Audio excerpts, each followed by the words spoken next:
You're listening to a Roddenberry podcast. You're listening to Mission Log the Orville, an episode-by-episode discussion of the adventures of the crew of the USS Orville.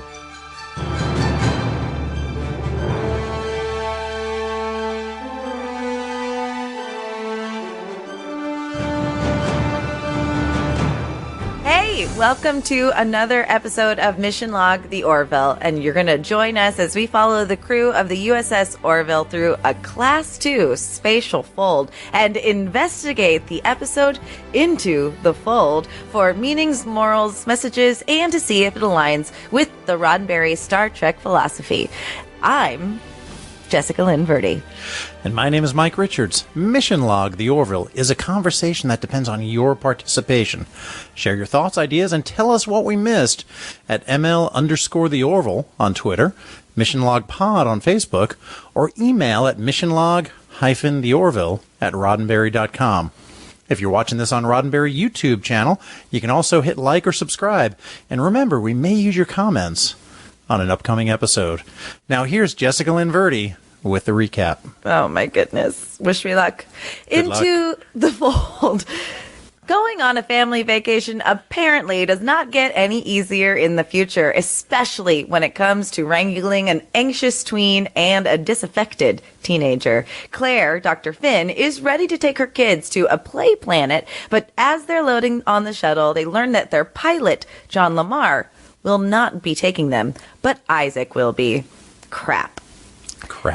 Act 1. Well, a family vacation has turned into an interrogation now that Isaac is aboard, who has an opportunity to observe family dynamics up close. Ty and Marcus, Claire's children, are doing what children do best: fighting. Isaac sees Claire's parenting as inadequate, with her being unable to stop them from fighting over a game that Marcus wasn't supposed to bring in the first place. The external turbulence of the shuttle begins to match the emotional turbulence when they encounter an uncharted spatial fold that causes a gravitational shear. Just as Isaac attempts to course correct, Ty steals the game from Marcus, throws it away, and it hits the control panel, causing the shuttle to head directly into the fold. Bravo. Thank you.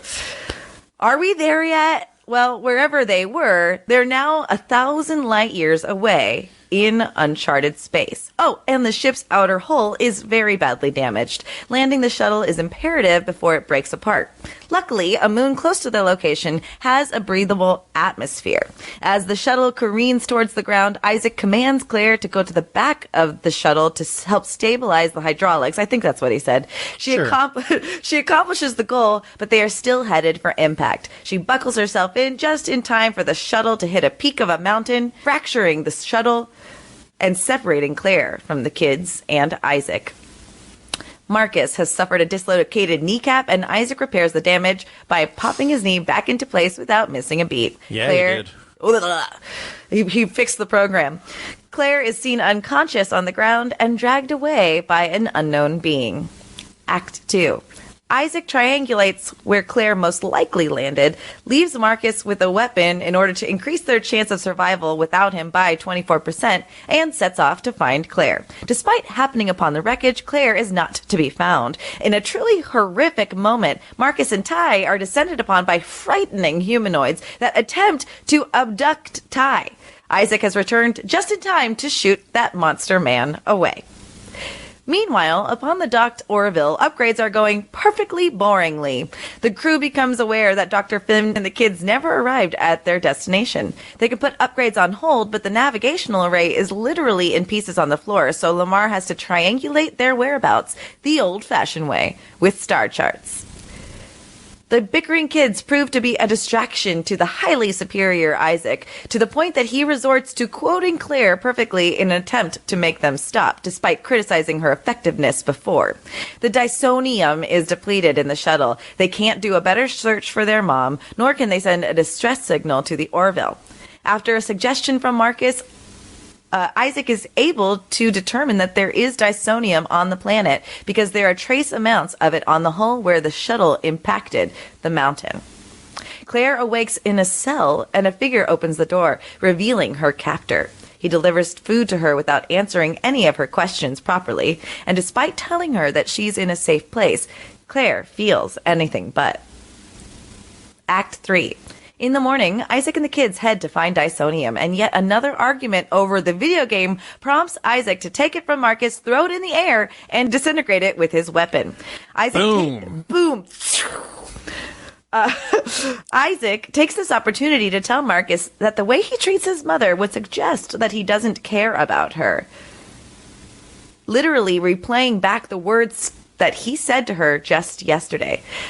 All of a sudden, Isaac senses that someone is approaching them. A group of sickly humanoids surround them and demand that Isaac hand over the children. Isaac wastes no time to stun them. And as they study their assailants, Isaac concludes that they are sickly and malnourished, that they are most likely wanting the children so that they could eat them. Frightened, Ty grabs Isaac's hand. Isaac would rather not have his hand held, but Marcus asks Isaac to just let Ty hold his hand.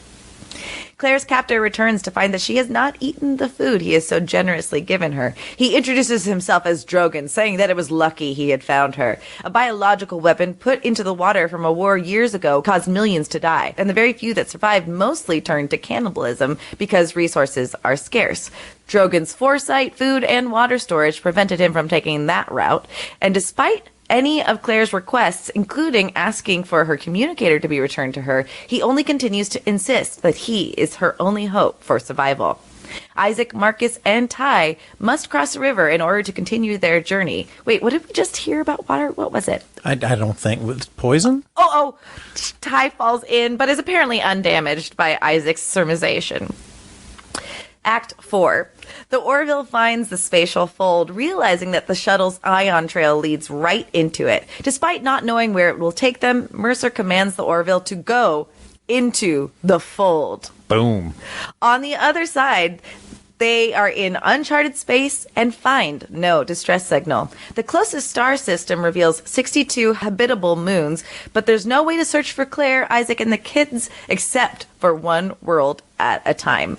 Isaac encourages the children to sleep by telling them a bedtime story like Mom. Ty asks for Isaac to read Peter Rabbit just like his mom, and is able to simulate Dr. Finn perfectly, putting the children at ease. As the story continues, Claire opens a metal shield to the outside, and we see that she is many stories high. Do you remember when she told Isaac that she was afraid of heights in If the Stars Should Appear? I do remember that. Oh, and the next morning, Ty wakes up, and he's not doing so well. Claire, running out of option, inflicts a wound on herself and cries out for help from her captor. She needs antibiotics from her shuttle, that if she dies, he will be alone again. As he leaves, she goes to find her communicator and is able to finally contact her kids and Isaac. Marcus takes this opportunity to talk to his mother and apologize for his behavior, to which Claire says that when people love each other, sometimes they say things that they don't mean, but that it's all okay.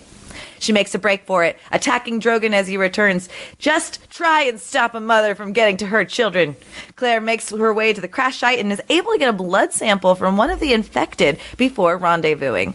Isaac activated a distress beacon with the new Dysonium, but the Dysonium isn't strong enough, so they could only send out a blip, which may not be enough to get the Orville's attention.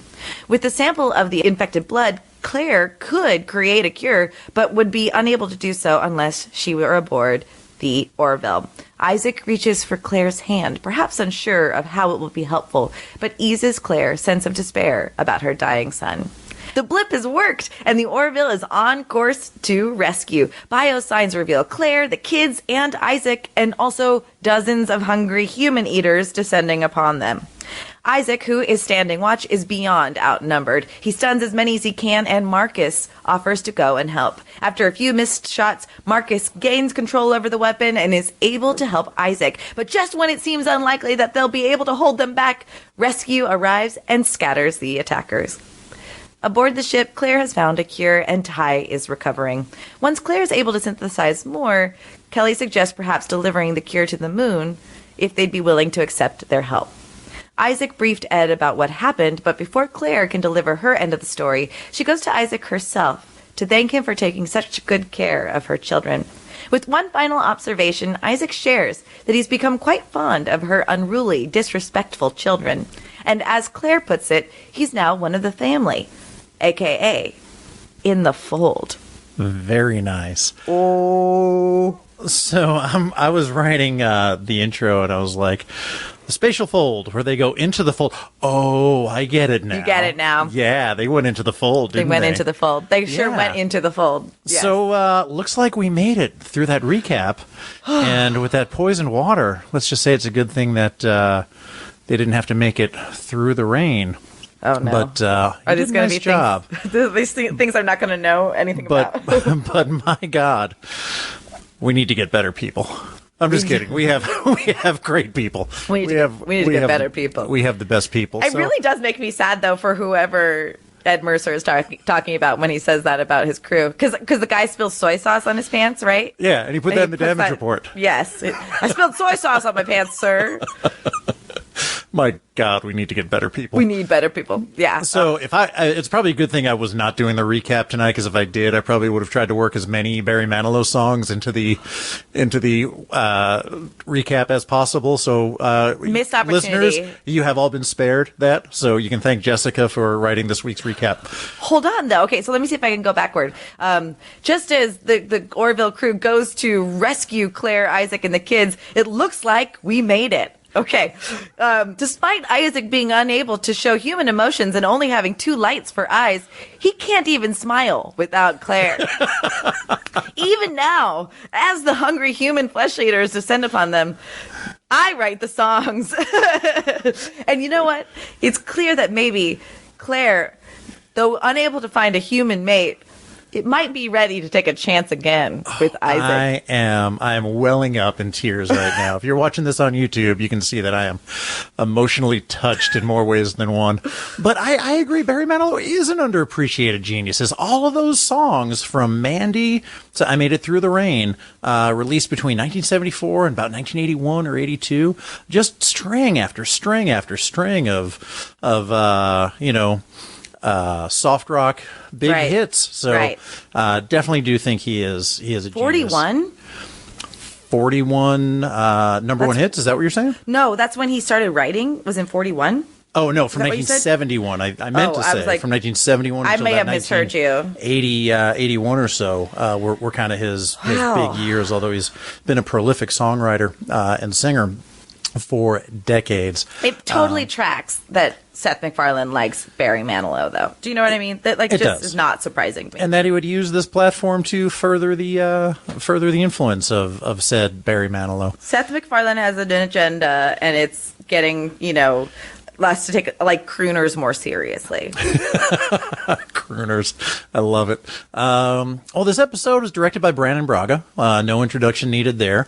He also wrote it with Andre Bormanis. And Brannon was very uncomfortable writing comedy. Did take a stab at writing some jokes into the episode. They were all removed and replaced by staff writers. And as a result, we got a much more seriously toned episode, a little bit darker than what we've seen before, with still a few comedic moments, but it was definitely just sort of peppering the mix of this episode. Andre Bormanis, I had not heard of up until now, and that is probably a direct look at my lack of Star Trek knowledge. I should have probably known who this guy was. So I looked into his background. Masters of Science in Space Technology and Policy. He got that through George Washington University from a NASA grant. He became a scientific consultant for Star Trek Voyager in 1995 and became a full-time writer and producer on Enterprise. He wrote and produced Threshold, The 11th Hour, Legend of the Seeker, and Disney XD's Tron Uprising. He worked as a scientific consultant on the Fox National Geographic production of Cosmos, which was also a Brannon Braga, Seth MacFarlane joint that we had previously covered on this show. And writer and co-executive producer of the National Geographic miniseries Mars, which was part documentary, part sort of docudrama, which was excellent and very, very kind of hard science fiction there. And if you want to learn more about Tron Uprising, you can check out the Sci-Fi 5 podcast for May 20th, 2012 on the Roddenberry Podcast Network. And that was narrated by Star Trek Enterprise's John Billingsley. I was going to say, I don't think it was me. No, this one was not you. Great. Just like you shouldn't feel bad for knowing Andre Bormanis, there are so many things to know on the planet that I don't even know what I've done and what I haven't done. So, like, now this is the opportunity for you to learn about this person. Correct. And I may have. I mean, I'm getting ready to kind of start learning things again that I've already forgotten. So there may have been a chance that at one point I knew exactly who he was, and now I just get to relearn it again. Totally, yeah. As you age, I hear that's what happens. Yeah, you just kind of keep relearning old things. So Barry Manilow was not the only music in this episode. Joel McNeely did the score. Mm-hmm. There were 5 new songs, and they are all included in the season 1 soundtrack. Oh, but that little bit of trivia and background on kind of the key players is just a one, I guess, small piece of how much Star Trek horsepower and how much entertainment knowledge and experience is being thrown at this show week after week after week. If it's not Seth writing, it's Brannon, or they bring in somebody like Andre Bormanis, who is involved also as a co-producer supervising producer, I believe, of the Orville. And guest stars, Brian Thompson as Drogen, Star Trek veteran, played a Klingon at two different points. Crazy. You can tell because he's so tall, too. Yeah. A matter of honor, which it was not Code of Honor, so don't hold that against him. It was a matter of honor, kind of the first one of the Klingon episodes, and also Star Trek Generations. He was in there. He played a role in Deep Space Nine's Rules of Acquisition, the guy that kind of introduced the Federation to the Dominion to try to get, I don't know, I think it was like 100 casks of like Boone's Farm apple wine or something like that, if I remember right. It was some kind of... I have no idea. All these words, even though I know Star Trek, all of these words like... Yeah, some kind of, I forget, it was some kind of wine or juice or something like that they only had in the Gamma Quadrant that they could not get back home, and they wanted it. And he also played 3 episodes in Enterprise as Admiral Valdor, a Romulan admiral, excuse me. And if we have any Star Trek Nemesis fans out there, that's great. Good for you. The Valdor class Warbird that's great. That says it all. Every movie is somebody's favorite and somebody's least favorite. So if somebody's favorite Star Trek movie is Nemesis, that's great. That is great. The Valdor class Warbird was actually a little tip of the hat to Admiral Valdor from Enterprise. So yeah, lots of Star Trek horsepower being thrown at these shows. So I think we can definitely say that this show is very much an attempt to build out that style of storytelling, that type of universe.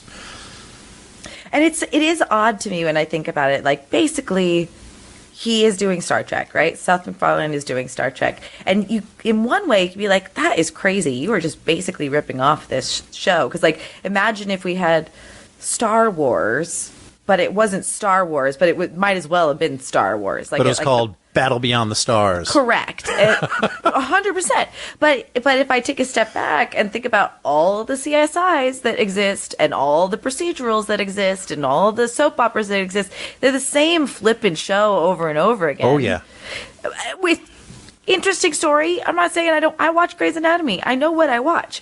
But if you want to have the argument that this is just Star Trek all over again, who cares? If you like this type of storytelling, you're may be getting some similarities to Next Generation and beyond, but you also are getting some fresh, awesome takes. Like, you're exactly right that this episode was heavy, and boy, did I appreciate that. I totally appreciated that about this episode. Yeah, I did too. Well, like you mentioned, Claire was taking the boys to a play planet. I don't think they ever named it. I don't think it was Wrigley's Pleasure Planet. I don't think it was the Shore Leave Planet. It was a Boreas Regal or a Boreas something. They did, yeah. They named the planet, but I don't think they... Yes, you're exactly right. They did name it. But would you rather go to that, or would you rather go to Medieval Battle Camp in the environmental simulator? Oh, it depends on the week. It kind of does. I could definitely see both. But if you had to...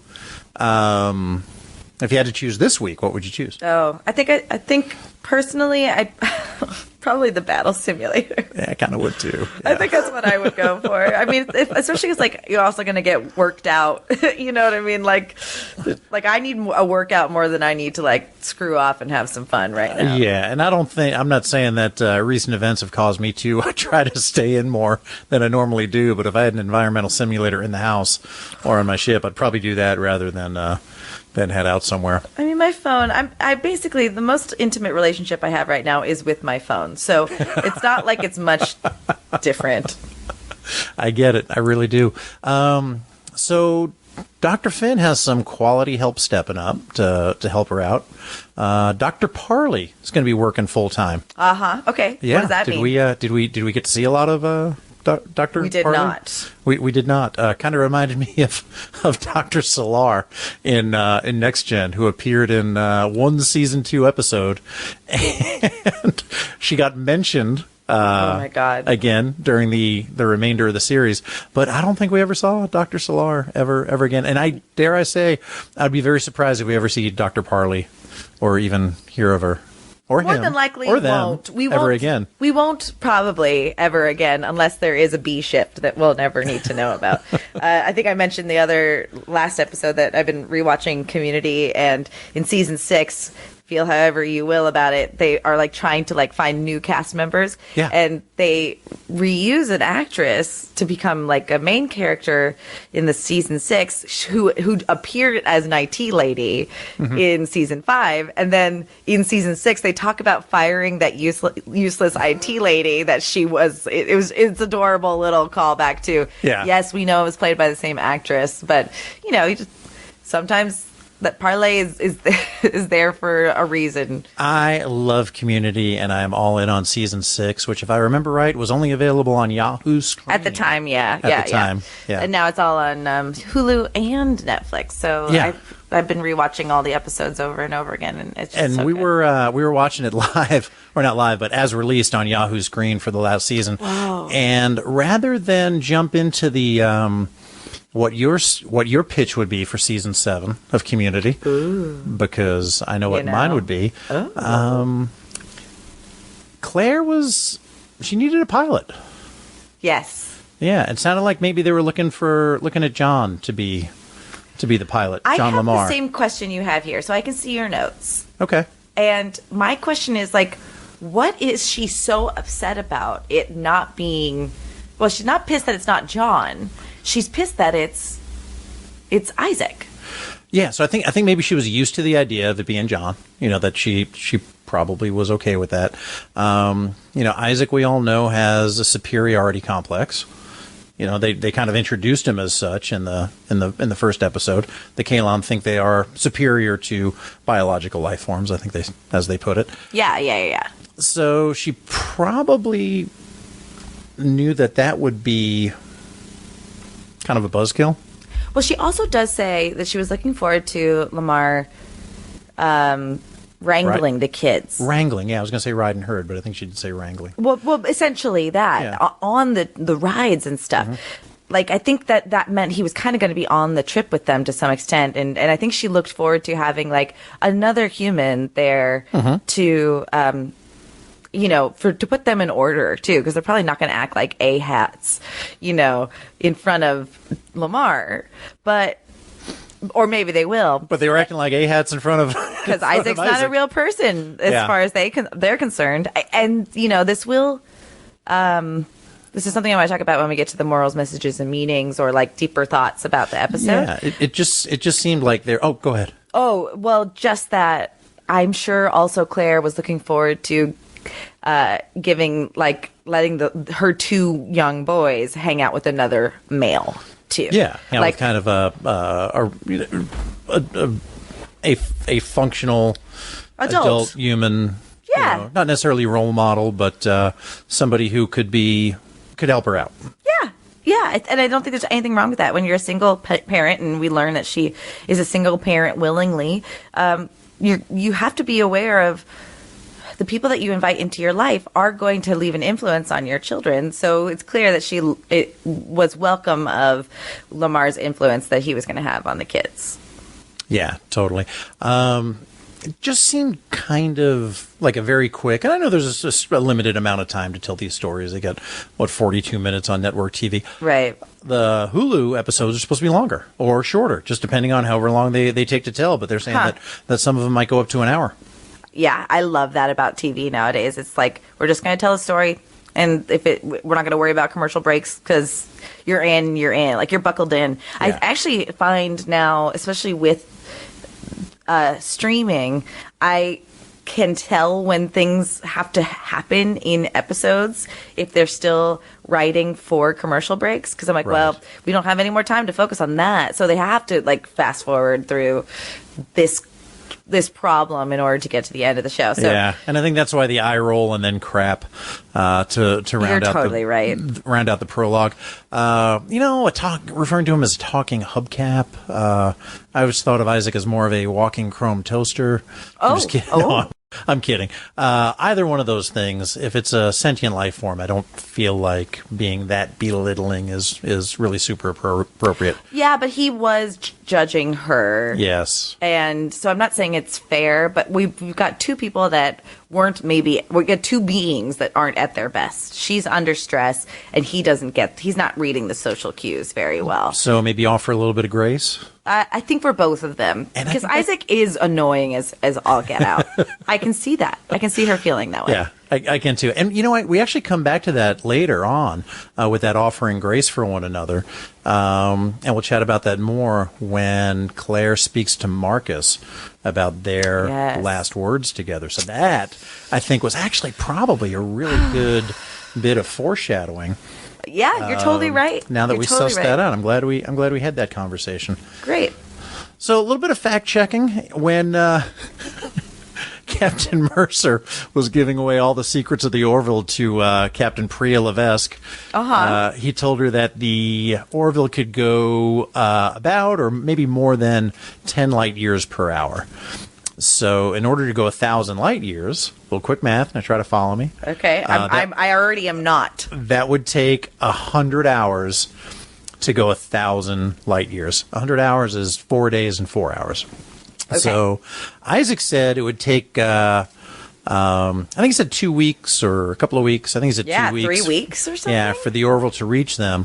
So I think that's probably like a top speed, but it's not really like a sustainable speed. But either way, it's kind of within, I'd say, an order of magnitude or, kind of spitting distance of, being consistent with what Captain told Priya Levesque, although he might have been bragging a little bit. He might have been embellishing. He could have been. And I think this is also sometimes when you get different people writing different episodes, you may just be missing that one piece of key information, right? Like, if you have someone that's consistently writing it by themselves, they may go, but at their top speed, they'll be here in 7 days, if they even know where to go. Yeah. Like if that they can would even be the line. Maintain a top speed for that long, man, that could fry the quantum drive. Who knows? I think you're totally right, though. That and then you look at the dysonium, per gallon, but dysonium per light year. You go that fast, man, you might just be shooting dysonium out the quantum drive without really going, without really being most efficient. So in reality, we just need a lot more spatial folds. We do. That would be the key. Sort of a real theoretical thing. If space-time can fold, then you can travel great distances. Well, Dune is completely founded on that. Right. But they don't explain it scientologically. But they do have guild navigators, which are able to fold space in their mind in order to chart the best route in order to not run into a star. So I have not read Dune, and I need to. I'm not going to shame you. I'm not going to don't shame me. I just you seem interested in it, and I've got several other friends who have. My best friend said he reads it about once a decade. Yeah, I would say Dune is my Star Wars, even though my Star Wars is my Star Wars and my Star Trek is my Star Trek. But I think I would say I love Dune the most, probably. And it's not a perfect work, but it does. When you talk about Dune being like the grandfather of science fantasy, it makes a lot of sense why that is. Like, it really kicks off the entire genre. But yeah, they do talk about folding in space, and that's what this was reminiscent of for me. Fine, I'll read it. Plus, I'm going to have a lot more time on my hands coming up, so great. That's even better. Great.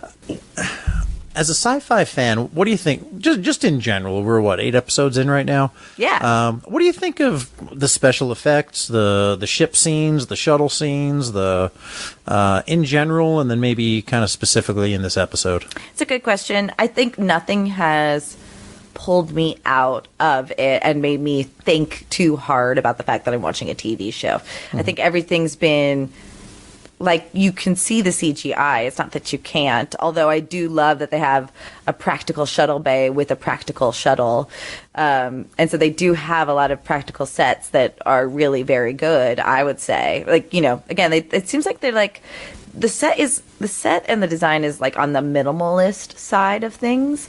The minimalist, practical, and like they also love primary colors, especially because that's what like their uniforms are. I guess... I'm not looking for a problem because I'm not seeing a problem with the CGI or like the effects that they have. Yeah, I think in general the shots of the Orville are beautiful. I think many of those are using the model with practical effects, so you get great light and shadowing and those kind of things. They reused one shot specifically many times where it's the Orville sort of on an angle, kind of in a bank, coming at you and then flying away, and I think that shot looks great. I think the shots with the shuttle look a little bit less great, but I really thought the sequence of the shuttle crashing into the moon, that crash landing, was exceptionally well done, with the exception of the shuttle sort of breaking in half and losing Dr. Finn out of the back half. But I thought that whole scene was done well, very well. The too low terrain warning is something that you would hear in a commercial airliner. It's called ground proximity warning system. Whoa. And you will hear that if one of several parameters are exceeded, whether it's sink rate or too low to the terrain or too low without landing gear down or flaps extended. Those kind of things cause this ground proximity warning system to go off, and too low terrain is one of those. I thought that was really funny to have in the future too, but at the same time it also upped the stakes of the situation. So that's interesting that it actually it struck me as something that would happen now, and I was curious if that they would still have that happen in the future. Yeah, you would think it possibly in the future the machine would just take over and pull up for you. But with a hydraulic problem that they were having, that Dr. Finn, I think, fixed. She fixed, but I think it was sort of too late. Then they were out of power, and you couldn't control the thing, and then they hit the thing, and then the thing crashed. But anyway, I thought that sequence was done very, very well overall. And overall, I think the special effects are good enough that at times I think they look gorgeous, and at other times they're just sort of, just kind of go with it, and they don't take me out of the story. They're just believable enough to enable the story to be told. Which, if the story is like what I learned with like filmmaking, the most important thing in filmmaking is sound, and we'll forgive a lot, much. We'll forgive the camera, we'll forgive design stuff. I mean, unless it's just egregious, but as long as we can hear things and it sounds really believable, and we'll be able to watch pretty much anything. But you're totally right. Nothing has taken me out of it, and it's so interesting that you say that it does look. It did look weird when the shuttle broke apart and Dr. Finn is like, you could see her green shape flying away. When I first watched the episode, I had to rewind it and I was like, did she just go with the ship? Like what I realized they had to do was make it really clear as possible that she broke apart. Yes. Because I missed it the first time around. And it was important that they were as clear as possible. So I think that probably contributes to why it's not like the cleanest shot that they have. Yeah, they had to kind of break away from what they were doing to show the ship impact, crack, split and that she's gone. And that she's gone. So I think it was a necessary shot, but just the sort of the closeness and the speed of the shot, the detail of that shot made it harder to execute. We could have just had a close-up on her pulling away. Like, I don't know. It was an interesting choice to have. But at the same time, it was horrifying that she's getting separated from her kids. Yes. Like, and she, I don't know if Penny Johnson-Gerald is a mom. I'm sure she may be, because she is given it. She is given how I feel a mom would be reacting in these moments. So, when she's crying after them, after like that impact, it's woof, tough. She is definitely Mama Bear in this episode, and we'll talk more about that later, I'm sure. And you said no kids, right? Does this episode make you want to have kids? I am just one of those people who's like open to like what the universe has in store for me. Sure. And right now, the universe does not have children in store for me. Okay. I will say this whole episode really was difficult for me because it really made me have to come to terms with just how awful I was as a teenager to my mother, and even as a young adult. So yeah, I don't know that I don't need a young Jessica running around in my life. When I told my dad stories of my son as a toddler, 2, 3, 4, 5-year-old, I would just see him. He would light up. My dad would just light up with satisfaction that all this karma was coming back on me. Oh, so my mother would say that. She goes, "One day you'll understand." I love my kids. Did not. I think things would have definitely played out differently if they were, different ages, different, different family dynamic. But I'm glad they are the age they are now, and not the age that these kids were. Hormones are a lot. Yeah. So the video game hit the control panel, as you so articulately put in your recap. Sure. Was that Ty's fault for throwing it? Marcus's fault for bringing the game? Or Claire's fault for not making sure, or for not following through on the game stays on the Orville? I think none of the above. Okay. I mean, Marcus is at fault. Marcus is being really irresponsible with a younger kid, who's played by Kai Werner, or Werner. He studied at the acting school that I used to work at, and and he's a sweet tea. So his name is Kai. He plays Ty, and he's just killing it. They're both killing it. But if we look at just like Marcus as Marcus is written, Marcus is being a little crap. I would say it's okay. I take it back. Marcus is the jerk. Marcus needs to chill the F out. He does. Do you agree, or what do you think? Well, in order of responsibility, not that's the tangent we should be going down. I would blame Dr. Finn first, Marcus second, and Ty third. But how can you blame Dr. Finn for getting a teenager to commit to her will? She said that game stays here. And yes. He was like, "Come on, Mom." She had no control over him from the beginning. Well, Isaac took care of it. That's true. It's true. She definitely could have folded it away, for sure, into the fold. Could have thrown it into the fold. She could have thrown it into the fold. But man, here we are. We're talking about Penny Johnson-Gerald and her motherly responsibility to follow through on her threats. But what about her acting in this episode? Did you get she's killing it, man. The scenes with Drojan in his swanky high-rise apartment, where she played this perfect combination that has to be challenging. I don't know the first thing about acting other than as a fan, but she was able to play terrified and defiant at the same time in a way that for me was so believable. Mm-hmm. She was standing up to her captor, and you could tell how afraid she was all at once. Mm-hmm. Is that hard? I think women have to walk that line often, just walking down the street sometimes. That they have to be strong, and also are afraid of being a victim. And I know that more and more men are becoming, the good men are becoming aware that that's the daily experience of a woman. I'm not saying that makes it easier to act it. I'm just saying that that's a world that we know how to exist in. And then add the added layer of she has no idea what's going on with her children. I think what Penny Johnson-Gerald is doing really well is she's allowing herself to access a very real emotion, and she does it so well that we're able to empathize with her and like go on that ride with her. I think, I don't know if you're asking, are you going to ask this if this is an Isaac episode or a Penny episode or a Claire episode? I was kind of wondering about that. I mean, what do you think? Was this more of an Isaac episode or hers? I think it's hers. Okay. I think it's hers. Because I think we were talking about, I think I mentioned before how we're kind of going down the list of each main character and how they deal with crisis.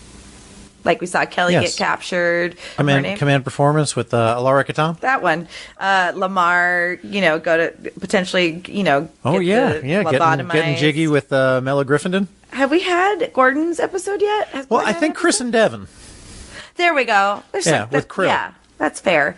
So I think right now you're not wrong that this is like a two-hander, because we're also seeing Isaac learn human real quick. Sure. And we are learning to empathize with Isaac as well.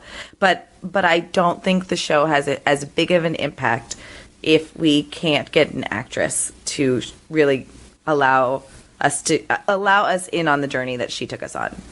And a masterful job of doing that. And totally. there's no doubt that there is experiences that I don't share because of who I am and the experience that I have had, and getting to hear that other perspective is so valuable for me. I think most people I think when we are pushed to our brink and we are set to protect something else other than ourselves, there is an inner strength that we just can't be explained. We hear it more often ascribed to women. Having, they could lift a car to protect a baby or whatever. Right. And men absolutely have their own strength. And we're learning as a society that sensitivity is a strength. Ought to be. I think so. Vulnerability is a strength. Right. No, I mean, we ought to be more accepting of that. I think we're learning that we're getting to the center of that. But I guess what I mean is we're just seeing a different version of how a woman can display strength in the most dire of situations. Absolutely. And I'm glad you brought up sensitivity and we chatted about vulnerability, and I think I have finally gotten through an episode without speaking about those things directly. So I would talk about them all the time with you, Mike. I truly, it's such a blessing to have you as my co-host with this, because I don't have to convince you about that stuff, so it's awesome. No, how else are you going to accept feedback and learn if you're not vulnerable to feedback and your weaknesses, so that you can get better?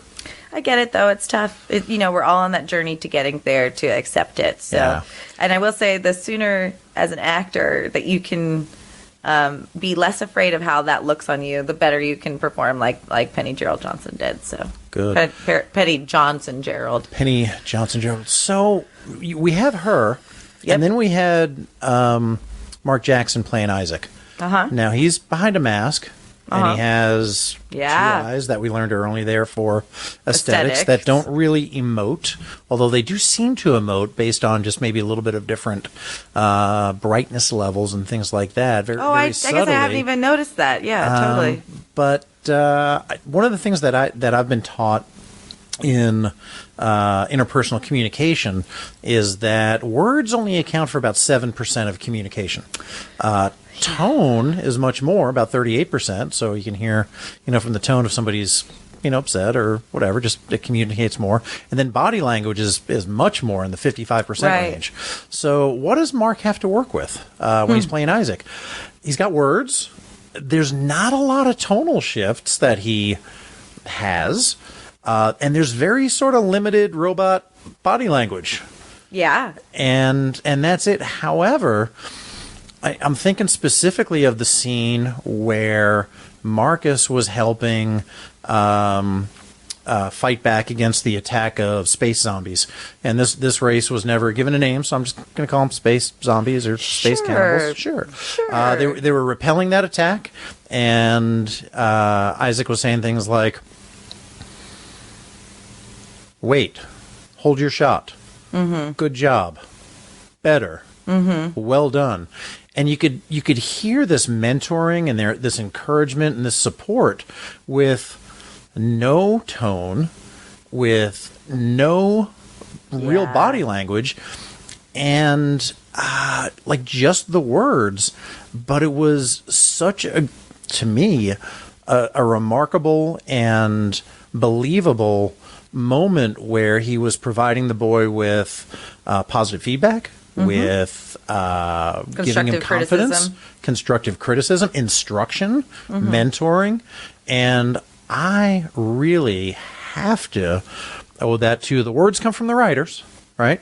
But then there's also the embodiment of those words that Mark Jackson brought to that role that I think was just incredible in ways that I really have a hard time even conceiving of. Yeah, I'm gonna fully agree with you. I think the constriction that he has in order to illustrate his point, which we know, you're right, is on the page. That is a particularly wonderful point example of how he manages to, with nuance, get across his nurturing for Marcus in that moment.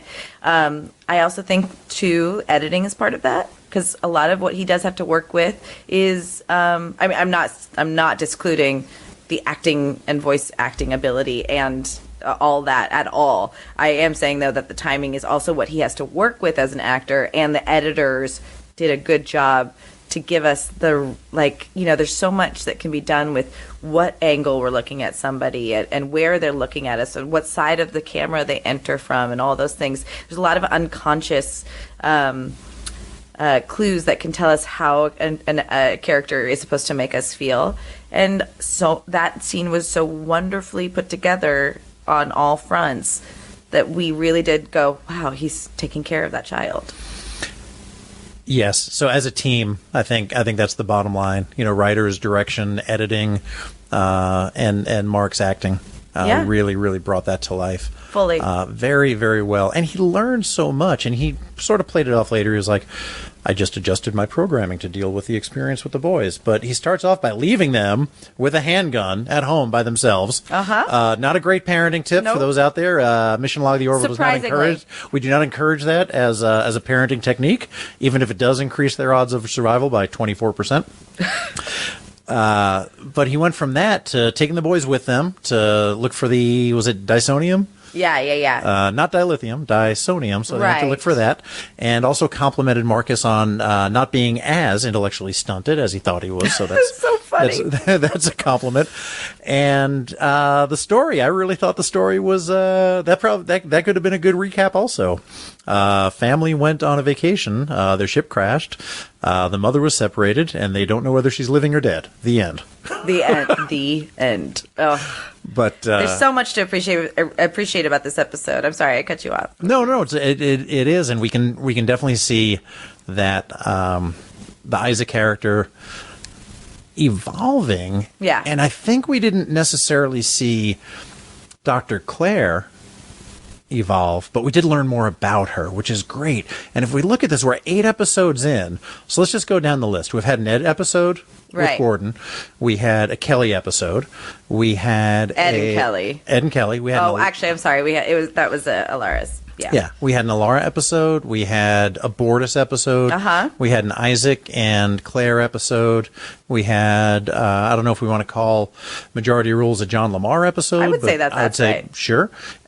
Is that everybody? It's everybody now. I think now we have set the stage perfectly for us to really care about these characters on the next journey that we go with them. I think that is a lesson that other shows, maybe directly or indirectly tied to the Star Trek universe, could learn from.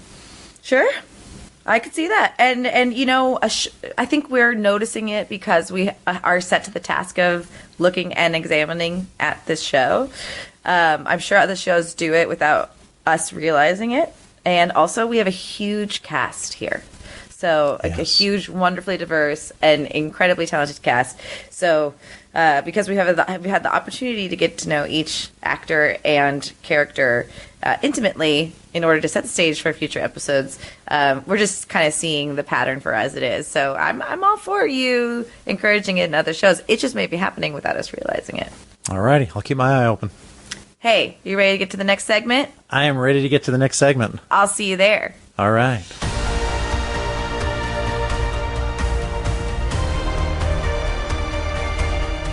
We have come to the part of this show where we're going to explore the bigger ideas in the episode into the fold, as well as the messages, morals, and meanings, and we're going to see if they align with the Roddenberry Star Trek philosophy. Are you ready, Mike? I am ready. Okay, so we need to talk about glory holes.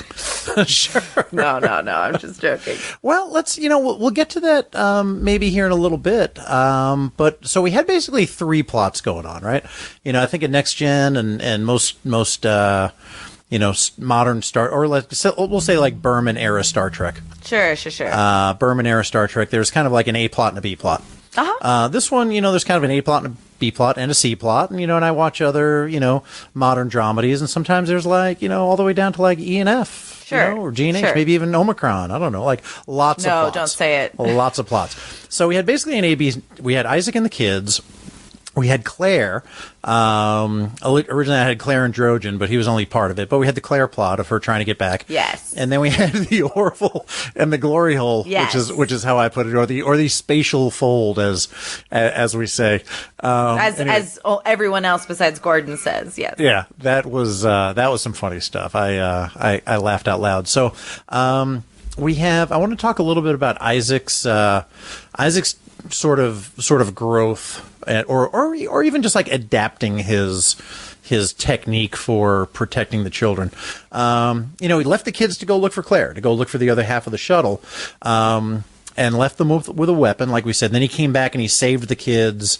Or Marcus was kind of trying unsuccessfully to defend the shuttle, and Isaac was able to shoot the defender kind of from behind. Yeah, because he returned just in time for that. Yeah, and then they realized they had to go on a hike to go look for some Dysonium, and so he brought the kids with him. Made sure they got rest, made sure they, the biological units needed a rest period, so they waited till the morning. So he's learning and adapting to the needs of the kiddos. Love the way he ended the video argument, man. I tell you what, it takes a village, and maybe mom had a little bit too much, empathy, or a little bit too much of a soft spot for, the boy traveling in a shuttle and not wanting to be bored. But Isaac just took care of that. And then instantly he went from disciplinarian to protector, because the space zombies showed up right then, and they wanted the boys, and he said, "They are under my protection. You may not have them." Which was great. So I really liked seeing Isaac adapt and sort of modify his, line of thinking, his protocol, his binary code, if you will, his protocol, as the story evolved, and I think that was great. What do you think that message is there then, or like what are you taking away from that? Improvise, adapt, overcome, learn as you go, learn from your experience, assess the situation, see how you're doing. Because he definitely says to Claire right at the top, your methods are ineffective. But look at the first thing he did, or maybe not the first thing he did, but at one point he tried to emulate her after thinking he was doing the right thing. He'd had 2 attempts. He said, "I swear to God, if I have to come back there," so he just basically copied her, realized it wasn't working, and then I think when he realized it wasn't working, he tried maybe some different things. So so that was the moment for me reevaluate. That was the moment for me when he realized I actually don't know how to stop these children from being this way, and probably had some empathy for Claire at that point too. Yeah. So kind of a dual thing. Had some empathy for her and how hard it is, and then also was able to, adapt and try some different things. So I think that was definitely something that he was able to, learn along the way, to be a protector, and a teacher and a mentor, like all to those boys, and to provide them support and discipline and accountability. So I think Isaac really showed all of those things during his mini arc during this episode. Totally. And bearing in mind that we're talking about an artificial intelligent life form, someone shouldn't have to go through a life or death experience in order to learn these things. And he really is learning these things under duress. And he really does lord over Claire that he has a superior take on how she should be handling her life and her sons. So in one way, again, it's like a bad example of how we should learn how to have empathy for others. But it is really nice to see an example of growth. It is. And, I just wanted to discuss artificial intelligence, manufactured intelligence, sentience. Isaac he's intelligent. I mean, he comes from a race of, what he calls artificial life forms or artificial intelligent. And they said he was stamped out of the factory when they were discussing how Mocklin babies are made. That they all come out of the central foundry or something that he said. But the intelligence is real. Just the life form is artificial. So he does refer to himself as artificial intelligence and an artificial life form. And I wonder how accurate that really is. When the intelligence is real, I don't think it matters. And I think we're going to get to a point possibly in our lifetime where it's indistinguishable whether it's, artificially manufactured or, actually manufactured intelligence or biological intelligence. Yeah, we are definitely not anybody to say what is nature and what is not, too. But I guess all I mean is like, as a human example of like, oh, look, the robot learned. We as humans could do better to just take someone at face value and not try to sit in their shoes before trying to tell them how they should live their life. Absolutely, and I think that is exactly true, whether or not it's Isaac or Claire. Yeah. Yes. Right. Because she also has her prejudices against him for lording over the fact that you're a superior being. I'm not being Sure. So he had his prejudice that he was more intelligent than the human, and she had her prejudice that he was what you refer to him as a talking hubcap, walking hubcap, talking and walking hubcap, some sort of hubcap. So they each had their prejudices, and I think they learned more, which is a super big Star Trek message. Not to cut to the chase, but gaining that mutual understanding, where at first you don't have that understanding because people fear what they don't understand, right? And right now that's just about everything. And then between, at the beginning of this episode, I think it was definitely those two. They also had a definitely common ground by the end of it, for sure. They did. So can we talk about Drogen and his, Can we?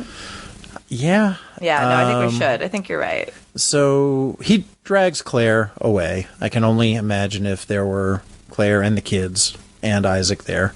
Yeah, maybe not Isaac. Would he have dragged all of them away and kept them in a safe place? But he didn't. So he just has Claire there, and he gives her the rundown, which seems to be true. It does appear that there was a war, right? There was kind of a bombed out, buildings and decayed things, and there was poisoned water. So it looks like it was the truth. He tells her it's a safe place. He's feeding her. I don't know. I just, once the line, "I am your only hope for survival," just made me cringe. That line has been a psychological weapon probably ever since one person was trying to control other people.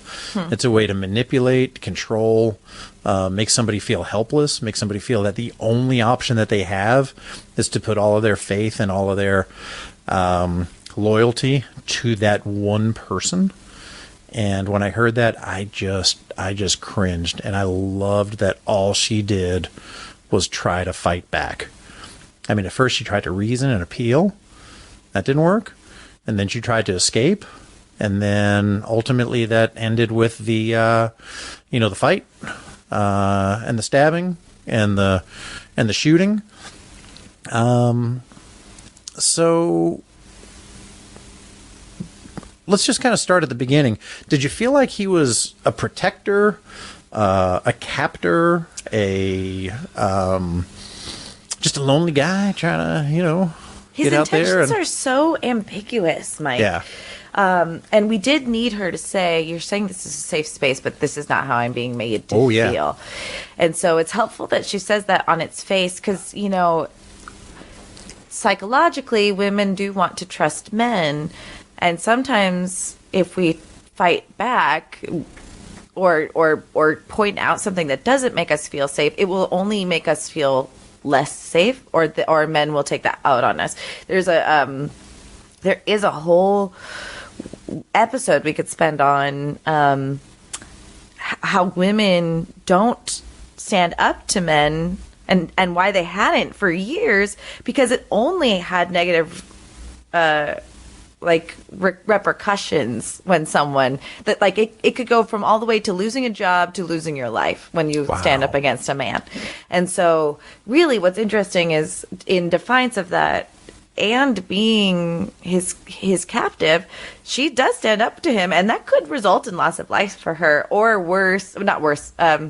or sexual assault or what have you. We have no idea what this man's intention is.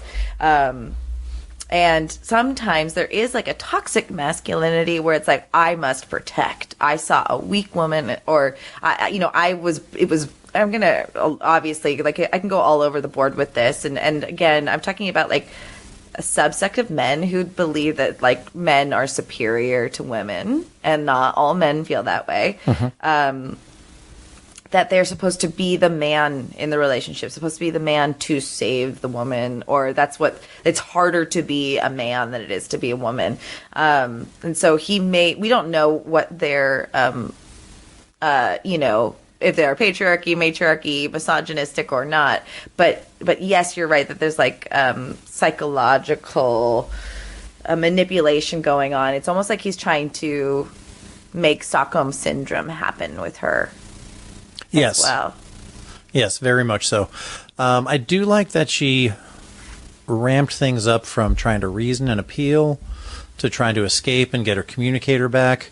Do you think she had to kill him? I think absolutely. Okay. Here's why. Because at first, I'm oh, overkill much, Claire.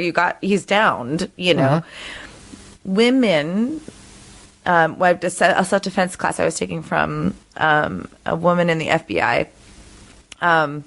Women don't use weapons or items in their house when there's a breaking and entering that could protect them, because out of fear or fight and flight and all those things. If someone is attacking us, we have every right in our wheelhouse to fight back and make sure we're not even going to be chased down. If that guy can run after her, he could chase her down and stuff like that. Right. So I guess what I'm trying to say is, if I rewind that statement a little bit, the FBI woman that was teaching the self-defense class, she goes, I've gone into crime scenes where women are killed, and I could see that she should have grabbed the lamp to say, hit him with, or she sees that several different ways that this woman, had she only just had a clarity of mind to protect herself, could have done better in the situation. And it's not victim blaming. It's just how sad that's where we're at. And Claire's obviously trained past a point where she can, the fear didn't cripple her in that. And so she was able, she had to basically, I don't know if she killed him. She might not have killed him, but she definitely stopped him. And she had to. She had no other choice. This man was not able to be reasoned with. She did all the things that someone should do that she didn't even have to do. She was already a captive. Captive. And she did all that she could in order to survive, only to save her children. She wasn't even worried about her life, if not for the children. Truly. Yes, I agree with that 100%. And I think that was the, when we move on a little bit, her willingness to fight for her kids and her need to do that is definitely in the very fabric of this show. So she fights back. She is able to. I think she killed him. I think she went center mass with that handgun, which was, seemed to be a pistol that shot a bullet or something similar to it. It was a projectile weapon, and she took him out. and I think her training and her instincts required her to use lethal force there. And then she did kill one. She killed a space zombie on the way out too. Yes. On the way out to the kids, and she did take a blood sample, which had the benefit of not only saving Ty. Eventually, hopefully, but also that maybe they could use on the space zombies if the Planetary Union sends a ship back and they're willing to accept the help. Yes, right. So you got to have the word is they have to be they have to allow amenable? The help. Amenable. Yes, we'll go with that. Amenable to the help. Yeah, open to the help. And Ed took a couple of risks in this episode that were big too in his arc. So we talked about Isaac, we talked about Claire. Ed's decision to abandon the upgrade and proceed with a compromised, actually with zero nav system, to go after the Finns and Isaac, and enter the glory hole. And take the risk of crashing into something. Why weren't we talking about this during the funny part? We keep adding that into here now. We needed to balance transition out the heavy into stuff because that we we're didn't talking about. we didn't need to jump right into that. We had to Totally. we had to did phase, the right thing here. We had to phase that in. Anyway, they entered the glory hole, and the downside to it that Kelly pointed out was we don't know where that goes. That could go into a sun, it can go into a star, it can go into a planet. And he said, well, space is mostly empty, so let's just take a chance. So there's two kind of things, in risk management that I'm taught, which is you have to look at probability. So the versus severity. So the probability of coming out of this spatial fold into a planetary mass or a sun or something like that, the probability is very low. But the severity, if you were to do that, is very high, right? Like it would kill them all. Yes. If they materialized inside solid rock or inside a sun or something like that. And Ed very quickly weighed those two options and the importance of saving his people and said, well, it's a chance we got to take. And I think the children... It worked out. I think the children upped the stakes as well. Though, if we're thinking about it, there are plenty of children on the Orville as well. Probably a lot of single people too, Jessica. Which we have to save. Because honestly, as a single person, I understand. Yeah, no, I get it too. So speaking of that was kind of a what I think is a very Star Trek message. A lot of people like to argue with me, and I'd love to sit down and talk about it. So please hit us up in the comments or hit us up on Twitter. The needs of the one or the needs of the few outweigh the needs of the many. And that's a Star Trek direct quote, right? Isn't it? That is. I thought it's the opposite. The opposite is more often quoted at the end of Star Trek III, The Search for Spock. Spock, after he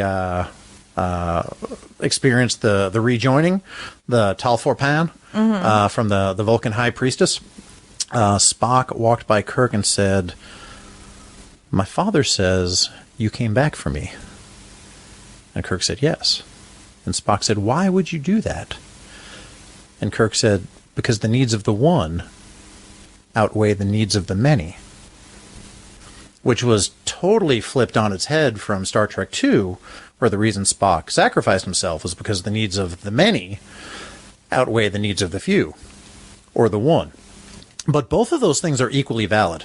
And it depends on who's doing the sacrificing and who's making the decision. So let's say a boat is out in the middle of the ocean, a couple of hundred years ago, and there's no wind for weeks. And the sailors feel like if they throw somebody overboard, which was the superstition at the time, then the winds would kick up. And in that case, the needs of the many outweigh the needs of the one. Sure. Okay? Kind of a dick move, right? We haven't talked about Captain Dick Move in a couple of weeks, but we haven't. We'll roll him back into the show. He's here now. Very for the much glory a dick hole. move. So that's the needs. That is one sort of bastardization of the needs of the many outweighing the needs of the one. A better example of the needs of the many outweighing the needs of the one would be something like what Spock did at the end of Star Trek II, sacrificing himself to save the Enterprise. You have so to do that they that. could. You have to do that. So that makes sense. But let's talk a little bit more about the needs of the one outweighing the needs of the many. Those are things like firefighters rushing into a burning building to save one person. That's things like a whole team of people going down into a well to save a baby that maybe fell down into the well, and they're putting themselves at great danger. That's Saving Private Ryan, right? That's soldiers, taking on a dangerous mission to bring Private Ryan, home to his mother because his 3 brothers were killed, and they didn't want to leave this poor woman childless. So the needs of the one outweighing the needs of the many is a valid thing that people do to sacrifice, and that message does have a place in the Star Trek universe. It is often overlooked by the more commonly quoted, the needs of the many outweigh the needs of the few, but it goes both ways. Yes. And I think that's why Star Treks 2 and 3 complemented each other so well. I think you really surmised that well. The other way I look at it, Mike, is would you rather be in love with a hero or a villain? A hero will let you die to save the world, but a villain will let the world die to save you. So, it's a real good argument for toxic relationships, if you ask me.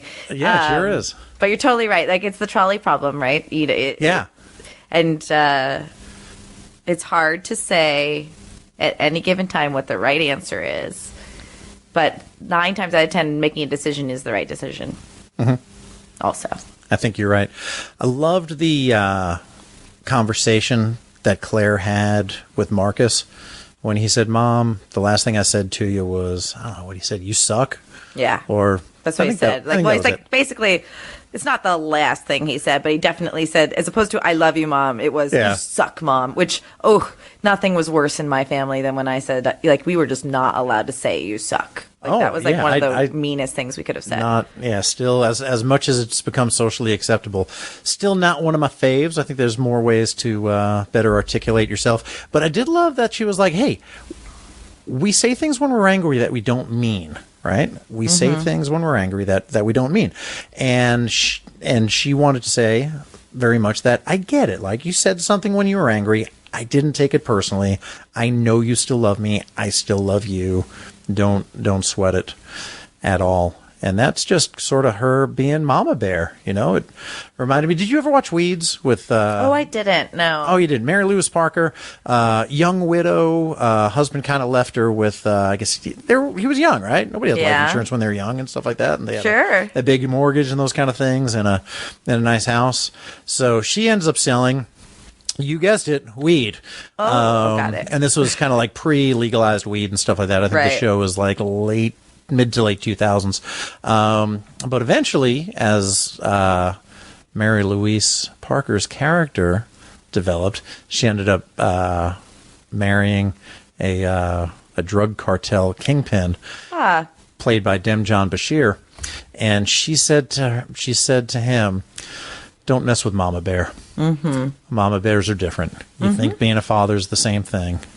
It's not. Don't mess with Mama Bear." And that was very much, I was reminded of that very much in this episode. Totally. I think one of the first things I took away when I initially watched the episode is, first of all, Dr. Claire has kids. No idea that she had children. Same. And it's just such a natural fitting. She's so, you just get her family dynamic right off the bat. And what the Orville, I think, did, and it wasn't the whole episode, and wasn't what it was all about, but they had a really awesome, they used their opportunity to dash our society's stereotype against the black mother, single black mother.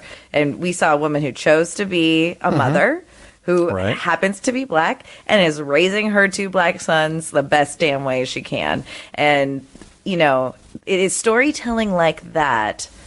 And again, we talked about how, About a Girl is not perfect, But this storytelling, it's not about her being her skin color, but we are getting the opportunity to dash stereotypes that are not helpful to our society. And they're good kids. I mean, they're very tropish in their behavior, right? The kids just being, kind of misbehaving and fighting with each other and stuff like that. I mean, we've seen that on TV, a million times. Kids are going to kid no matter what kind of kid they are. But they're good kids. And I have said this many, many, many times, and I will continue to say it many, many, many, many more times.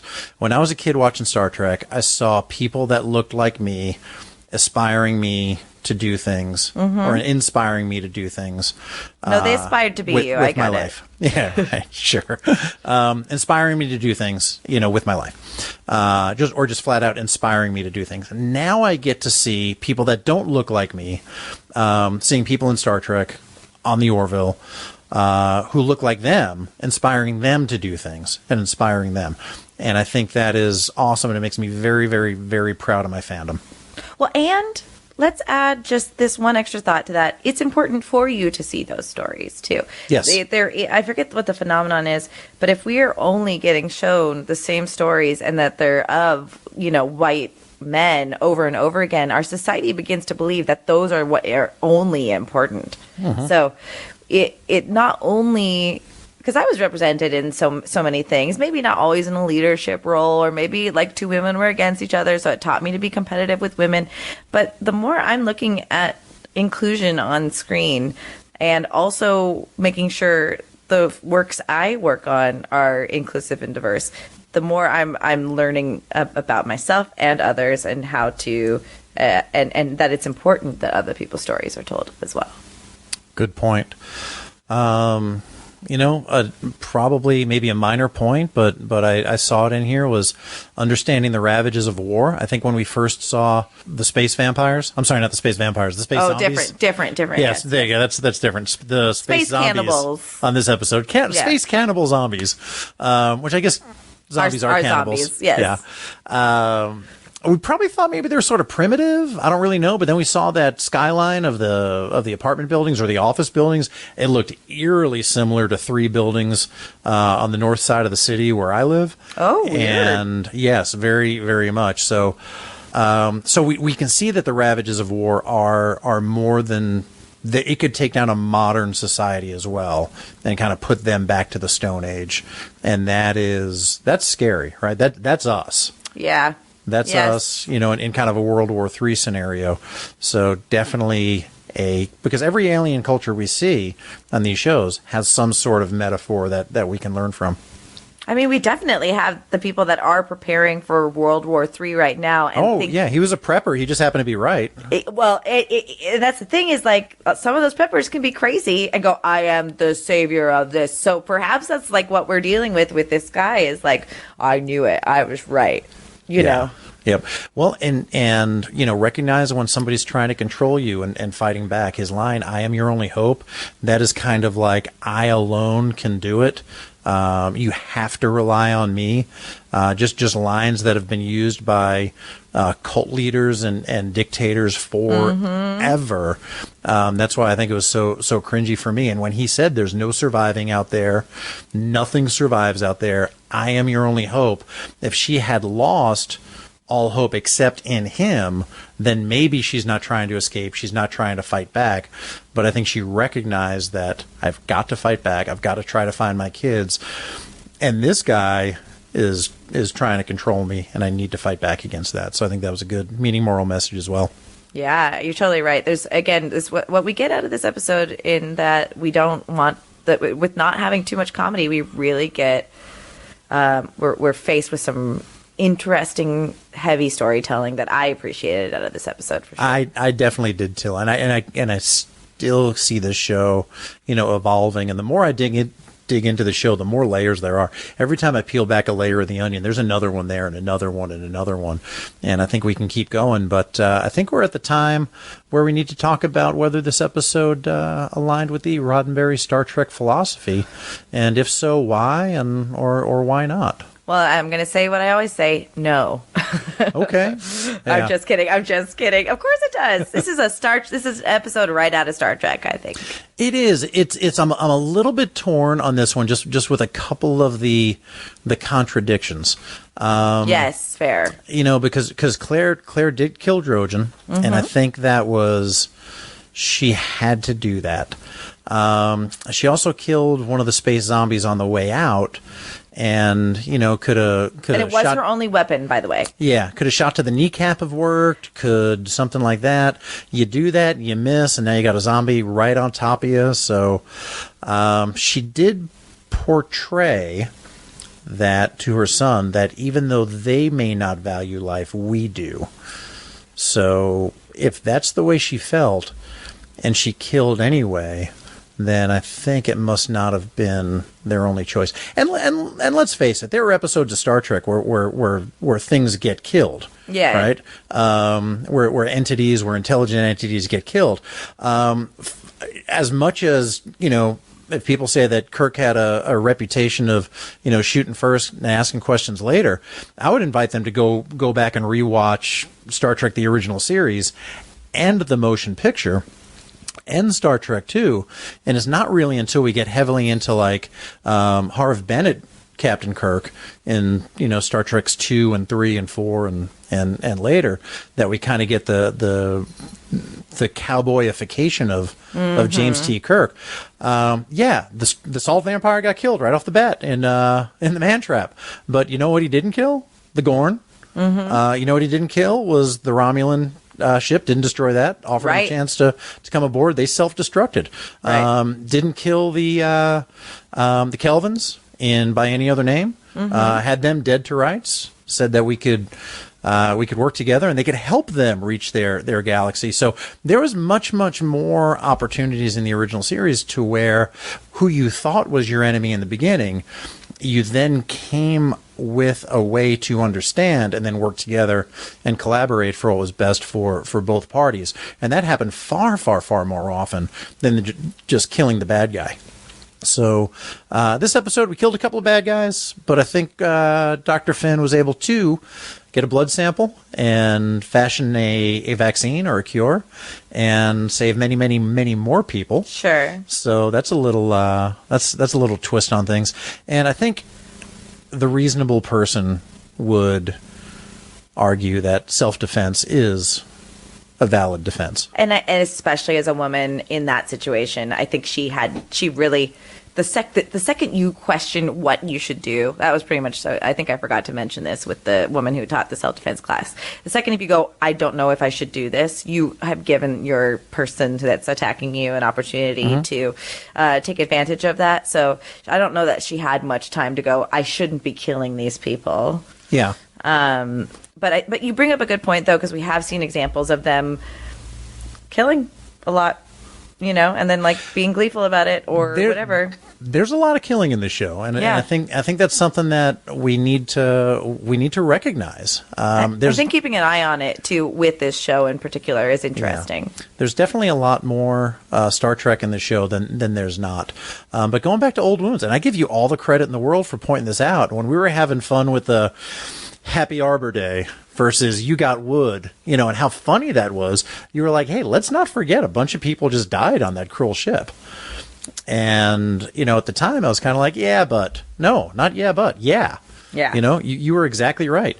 John Lamar's line of, boom bitch, during If the Stars Should Appear, when, it was funny. We laughed and we played off of it, back and forth during the recap and afterwards, but that's a lot of killing involved there.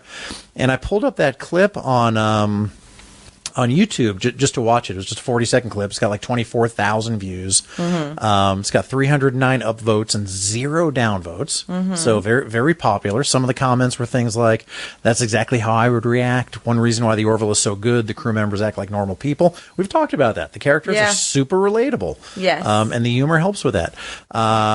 Another viewer put, my favorite scene from the series. You always expect this kind of reaction, but they never do it. Somebody else wrote, just watched this last night. It's the exact feeling anyone that plays Xbox, PlayStation, etc. So glad someone had had it up so I could show a fellow worker how awesome this show actually is. And the show is good and it's funny, but if we are equating, ending the life of somebody to, Xbox and PlayStation, that's dangerous and it's kind of scary and it's something we need to keep an eye on. And maybe it's just a place where our society is now. This is definitely a bigger topic for another episode, but there definitely is desensitization that is happening when it comes to gun wielding and murdering, for sure. And again, it's a comedy, so it can be taken with a grain of salt. But you're totally right to point it out. Like, if she didn't say we still value human life, we wouldn't even be having this conversation. So, right. You're right to kind of go, okay, you're showing us one thing and you're doing another. Yes, because I do think and I will say Star Trek up to and including about 1991, that there's almost always another way found. And you point out that sometimes it's Deus Ex Machina, sometimes that godlike being shows up and sort of ends the conflict so that nobody can do anything, whether it be the Organians or the Metrones or somebody like that. But on the other hand, they find a way to sort of, preserve the lives.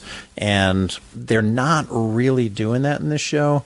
And I think that's just more of, honestly, I think it's just more a sign of the times, sadly. I believe it. But again, if you have a responsibility as an artist to create the world that you want to see and reflect us back. So we're not seeing that there's much negative to that. But you're totally right to talk about it, and I'm glad you did. Well, thank you. I think we did it. Did we do it, Mike? We did it. You want to bring us home? Yeah, I'm going to do it. Mission Log, The Orville is produced by Roddenberry Entertainment. Executive producer is Rod Roddenberry. Our website and your opportunity to comment and connect with us is podcast.roddenberry.com. Join us next time on Mission Log, The Orville as we discuss Cupid's Dagger. This is a Roddenberry podcast.